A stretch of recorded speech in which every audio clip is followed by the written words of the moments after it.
कहानी शुरू होती है चंबा जिले से। साल 1983। 10-12 साल का एक प्रेम नाम का लड़का अपने मामा के साथ रहता था और उसकी मीट की दुकान पर काम करता। लेकिन प्रेम का मामा अक्सर उसका रेप करता। इस वजह से प्रेम उससे बहुत डरा सहमा रहता। उसका मामा हर रोज बार बार उसका रेप करता। ये सिलसिला बहुत वक्त तक चला। एक दिन प्रेम के सब्र का बांध टूट गया और उसने बहुत हिम्मत जुटाकर मांस काटने वाली छुरी से उस पर हमला किया और तब तक वार करता रहा जब तक वो मर नहीं गया। इस घटना को अब 22 साल बीत गए। साल 2005। प्रेम अब दिल्ली में एक बंगले का केयर टेकर है। वो बंगला सेक्टर 36 नाम की जगह पर था। बंगले का असली मालिक करनाल का एक बड़ा बिजनेसमैन था जिसका नाम बस्सी है। बस्सी उस बंगले में कभी कभार आता है। सेक्टर 36 के दूसरी साइड राजीव कैंप नाम की जगह थी। राजीव कैंप एक कच्ची बस्ती थी और सेक्टर 36 अमीरों का इलाका। दोनों इलाकों के पास सिर्फ एक पुलिस स्टेशन था जहाँ 3 पुलिसकर्मी ड्यूटी पर थे। एक तरीके से 1.5 लाख लोगों पर सिर्फ 3 पुलिसकर्मी। थाने के एसआई का नाम था रामचरण पांडे। पांडे सालों से चले आ रहे इस करप्ट सिस्टम का हिस्सा बन चुका था। उसे पता था वो ना तो इस दुनिया को बदल सकता है और ना बचा सकता है, इसीलिए वो भी इस करप्ट सिस्टम के साथ चल रहा था और खुश था। पिछले कुछ सालों से राजीव कैंप से बच्चे गायब हो रहे थे और उनकी उम्र 5 से 15 साल होती। बच्चे कहाँ जाते किसी को नहीं पता। लोग थाने जाकर मिसिंग रिपोर्ट लिखवाते, पांडे के सामने गिड़गिड़ाते कि उनके बच्चों को ढूंढ दो, लेकिन पांडे उनको सीरियस नहीं लेता। थाने के बोर्ड पर मिसिंग बच्चों के पोस्टर बढ़ते जा रहे थे लेकिन कार्यवाही बिल्कुल भी नहीं होती और असलियत में उन बच्चों को प्रेम गायब कर रहा था।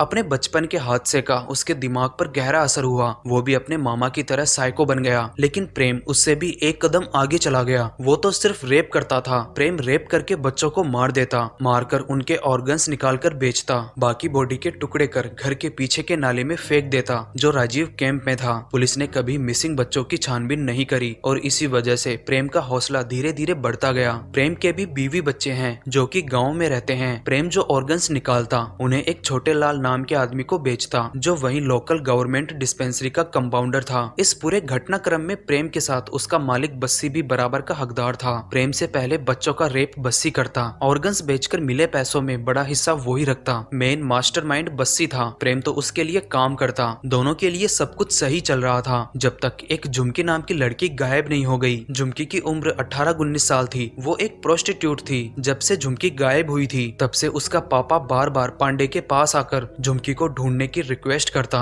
पांडे हर बार उसे आश्वासन देकर भेज देता। एक दिन पांडे अपनी फैमिली के साथ राजीव कैंप के दशहरे मेले में गया। उसी मेले में प्रेम आया बच्चा उठाने। छोटे लाल एम्बुलेंस लेकर मेले के गेट पर खड़ा था। जो बच्चा प्रेम लेकर आए उसे ले जाने के लिए मौका पाकर प्रेम एक बच्ची को बेहोश करके अपने साथ ले जाने लगता है, लेकिन उसे ये नहीं पता था जिस बच्ची को वो लेकर जा रहा है वो पांडे की बेटी वेदू है और संयोग से पांडे प्रेम को वेदू को ले जाते देख लेता है। पांडे वक्त रहते चिल्लाकर प्रेम के पीछे भागा। प्रेम वेदू को वहीं छोड़कर भाग गया। पांडे ने उसका पीछा किया लेकिन पकड़ नहीं पाया। प्रेम बचकर निकल गया लेकिन पांडे उसका चेहरा भी नहीं देख पाया क्योंकि उसने मास्क लगा रखा था। उस वक्त पांडे ने जो डर फील किया उसकी वजह से उसे पता चला जिनके बच्चे लापता होते हैं उनके माता पिता पर क्या बीतती है। दूसरी ओर प्रेम को भी पता चल चुका था वो जिसे उठाने वाला था वो एसआई की बेटी है। वेदू को उसी एम्बुलेंस में हॉस्पिटल ले जाया गया जो उसे किडनैप करने के लिए खड़ी थी। पांडे ने डिसाइड किया ये जो भी है जो बच्चों को उठा रहा है वो उसे पकड़ के रहेगा।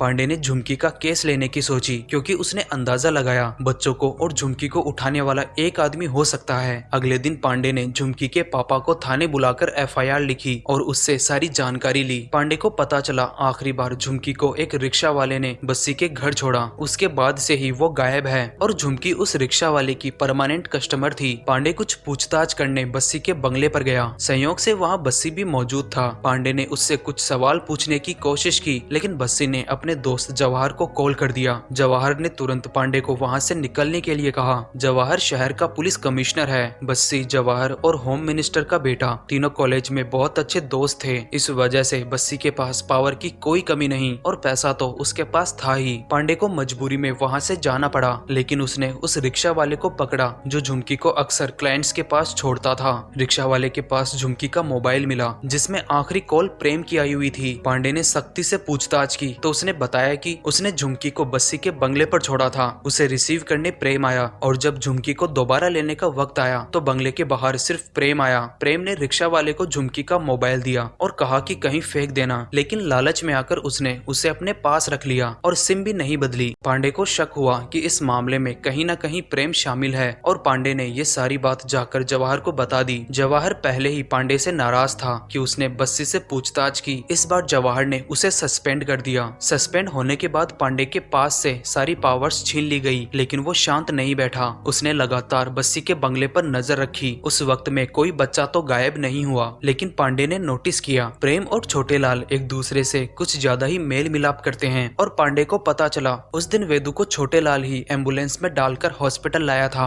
जब उसे किडनैप करने की कोशिश की गई थी तब पांडे को पक्का यकीन हो गया छोटे लाल भी प्रेम के साथ मिला हुआ है। एम्बुलेंस वहाँ बच्ची के लिए ही थी, बस सिचुएशन बदल गई। उसने अपने जूनियर पाठक के साथ मिलकर छोटे लाल को किडनैप कर लिया। उसे मार मार कर सारी बात निकलवा ली। अगले दिन पांडे ने ड्यूटी दोबारा ज्वाइन की और उसी दिन जवाहर का ट्रांसफर हो गया। उसकी जगह दूसरा कमिश्नर आया जिसका नाम भूपेन था। भूपेन जवाहर की तरह नहीं था, वो अपने काम को लेकर सीरियस और ईमानदार था और ये बात पांडे भी जानता था। ज्वाइन करने के बाद पांडे दोबारा झुमकी वाले केस पर ही लग गया और इस केस के बारे में उसने भूपेन को भी बताया। भूपेन ने उससे वादा किया वो पूरी तरह से उसके साथ है, लेकिन दूसरी तरफ जवाहर को कहीं से पांडे की हलचल के बारे में पता चल गया कि उसने छोटे लाल को किडनैप कर रखा है और उसने सारे राज खोल दिए। जवाहर ने ये बात बस्सी को बताई और बस्सी ने कुछ कॉन्ट्रैक्ट किलर हायर करके छोटे लाल को उस जगह से गायब करवा दिया जहां उसे किडनैप कर रखा हुआ था। किलर्स ने उसे मारकर जला दिया। दूसरी तरफ पांडे भूपेन को लेकर छोटे लाल के पास पहुंचा,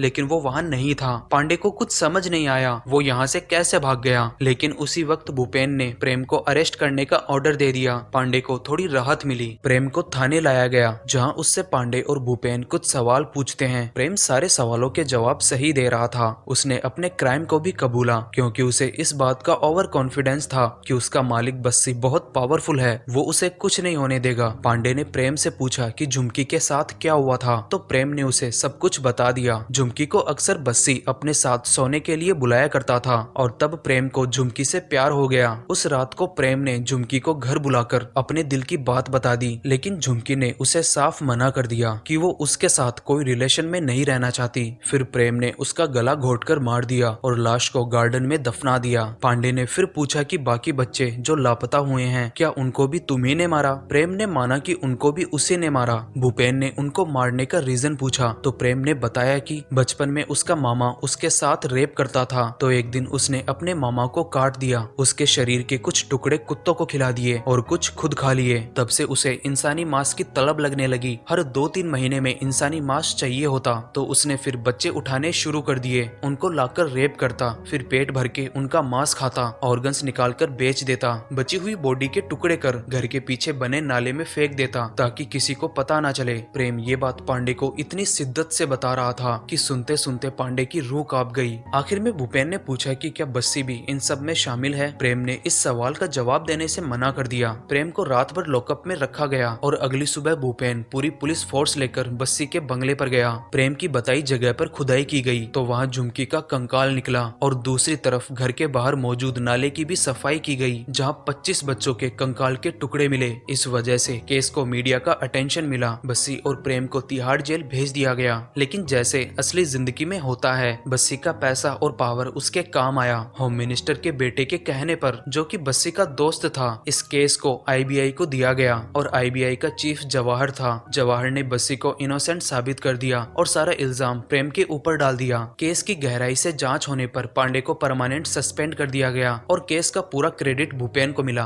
पांडे को बस्सी का छूटना अच्छा नहीं लगा। उसे कैसे भी बस्सी को सजा दिलवानी थी क्योंकि उसे मालूम था वो भी इसमें शामिल है, लेकिन इसके लिए उसे सॉलिड सबूत चाहिए और वो सिर्फ प्रेम दे सकता है। पांडे अपनी जानकारी से एक बार प्रेम से मिल पाया। प्रेम को अभी भी ओवर कॉन्फिडेंस था कि बस्सी उसे निकाल लेगा, लेकिन पांडे ने उसे समझाया कि बस्सी ने सारा इल्जाम उसके ऊपर डाल दिया और खुद निकल गया। ये सुनकर प्रेम को बुरा लगा और उसने पांडे को सबूत के बारे में बता दिया। बस्सी रेप करते वक्त उसका वीडियो बनाता और वीडियो की सीडी प्रेम के पास होती। बाकी सीडीज का तो पता नहीं, लेकिन एक सीडी प्रेम ने अपनी पत्नी को गाँव भेजी थी। पांडे प्रेम के गाँव चंबा जाने वाला था, लेकिन जाने से पहले उसने पाठक से लैपटॉप मंगवाया और उसे थोड़ा बहुत बताया कि वो कहाँ और क्यों जा रहा है। पांडे प्रेम के गाँव उसके घर पहुंचकर उसकी पत्नी से वो सीडी ली। उसने सीडी को उसी वक्त लैपटॉप में चलाकर देखा। सीडी में जो वीडियो था उसे देखकर पांडे सुन्न रह गया। उसमें बस्सी की हैवानियत कैद थी। सीडी लेकर पांडे दोबारा दिल्ली के लिए निकल आया, लेकिन वो गांव बहुत पिछड़ चढ़ा हुआ था। घंटों इंतजार के बाद भी पांडे को कोई टैक्सी या बस नहीं मिली। घंटों इंतजार के बाद आखिरकार एक गाड़ी आई। पांडे ने उनसे लिफ्ट मांगी। गाड़ी वालों ने लिफ्ट दे भी दी, लेकिन पांडे को ये नहीं पता था कि ये गाड़ी वाले लोग वो ही हैं जिन्होंने छोटे लाल को मारा था और वो उस वक्त उसे ही मारने आए हैं। गाड़ी में 3 लोग थे। तीनों ने बेरहमी से पांडे को मार दिया और उसके पास जो सीडी थी उसे भी तोड़कर फेंक दी। इस घटना को अब 6 महीने बीत गए। पांडे के थाने में पांडे का ही मिसिंग का पोस्टर लग गया। बस्सी अब पूरी तरह से छूट चुका था। पाठक को पांडे की जगह नया एसआई बना दिया गया और पाठक ने ये पोस्ट पांडे की लाश के ऊपर पैर रख कर ली थी, क्योंकि जवाहर को छोटे लाल की खबर देने वाला कि पांडे ने उसे कहां किडनैप करके रखा हुआ है और कोई नहीं बल्कि पाठक ही था। और जब पांडे प्रेम के गांव जा रहा था तब उसने पाठक को बताया था और पाठक ने जवाहर को उसने ये सब खुद की तरक्की के लिए किया था। मतलब छोटे लाल और पांडे की मौत में इनडायरेक्ट हाथ पाठक का भी था। कुछ दिनों बाद ही बिश्नोई को एक सीडी मिली जो प्रेम के कलेक्शन में थी, जिसमें बस्सी की करतूत रिकॉर्ड थी। बिश्नोई पाठक का जूनियर है। उसे ये सीडी किसने और क्यों भेजी और अब ये इसका क्या करेगा, ये शायद कहानी के अगले अध्याय में पता चलेगा। यहीं पर ये कहानी खत्म हो जाती है। यहाँ तक पहुँच गए हो तो वीडियो को लाइक करें। चैनल पर पहली बार आए हैं तो चैनल को सब्सक्राइब करें और बेल आइकन को भी जरूर प्रेस करें। तो मिलते हैं अगले वीडियो में एक नई कहानी के साथ।